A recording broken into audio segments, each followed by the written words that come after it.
With that being said, you big dummies, you getting paid now. Right. Everybody now has an opportunity to pull up their chair and have a seat. What happens when a basketball legend unleashes a verbal beatdown on one of her own, and all to protect the WNBA's brightest new star? Cheryl Miller just dropped a bombshell interview on the All the Smoke podcast in March 2025, and she didn't hold back, shredding Sheryl Swoopes for her bizarre attacks on Caitlin Clark. It's a clash of titans that's got the basketball world buzzing, and the fallout's revealing secrets nobody saw coming. Let's break this madness wide open. Some of your peers, they will recognize, her game, but they won't recognize her impact. Right. How can you separate the two? It's kind of hard, right? And I used, Jax, you're absolutely right. And I was like, come on, you big dummies. Swoopes started this fire with some wild swings at Clark's college legacy. She claimed Clark was a 25-year-old bullying teenagers at Iowa, heaving up 40 shots a game like some reckless gunner. Fans were stunned. A WNBA icon throwing shade at a kid still wet behind the ears?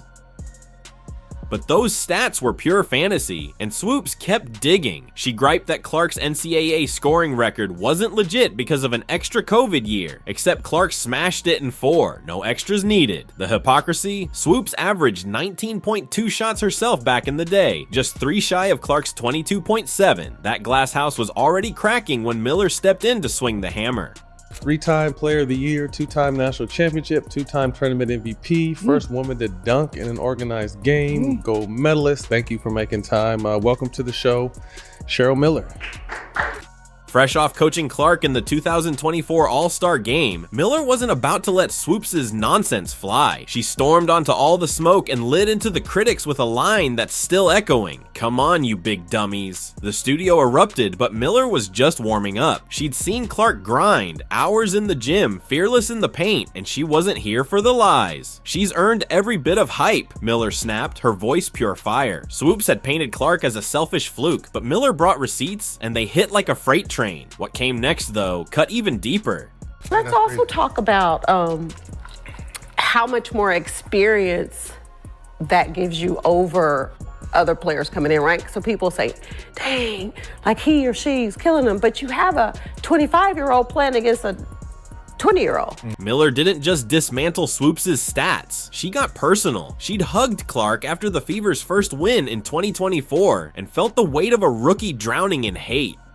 "Finally, somebody's on my side," Clark whispered, and Miller's heart broke. She knew that isolation, hated as a black woman in the game, now watching Clark take hits for being cocky and white in a league built by others. The narrative they pinned on her? It's trash, Miller said, torching months of media spin in one breath. But there's a darker edge to this feud nobody's saying out loud. Caitlin Clark right now probably takes about 40 shots a game.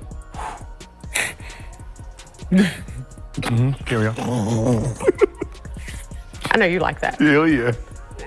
I said that because when she comes to the league, regardless of what team she goes to that has vets on that team, she probably ain't gonna get 40 shots a game. Rumors are swirling about what's really driving Swoopes' vendetta. Jealousy over Clark's spotlight? Maybe. Or is it the racial undertone? Clark's white rise in a black-built league. Natasha Clouds called out Clark's fans for whining about fouls, hinting at privilege. Sheila Johnson even questioned Clark's Time Award nod, nodding at race. Miller didn't dodge it, she's lived it, but she flipped the script, praising Clark's 3D vision and bounce passes over the noise. Swoopes tried to undermine a star. Miller exposed the cracks in her game instead, and then she dropped a hint that's got fans losing it. You asked me about Caitlin. If you're going to break a record, to me, if it's legitimate, you have to break that record in the same amount of time that that player set it. Okay. Right?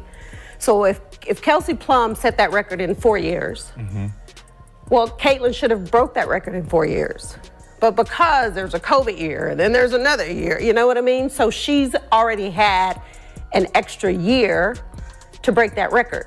So is it truly a broken record? Indiana's future is bright. Miller grinned, eyes gleaming. She'd coached Clark up close and couldn't believe her IQ. Same with the whole Fever squad. They're fearless and nobody wants to face them, she warned. Clark's 19.2 points and league-leading 8.4 assists as a rookie shut Swoopes up fast. But Miller sees more, a championship spark. Whispers are growing. Could Miller take the Fever's bench in 2025? Pair her gold medal grit with Clark's fire and you've got dynamite. Swoopes predicted Clark wouldn't dominate. Miller's betting she'll rule.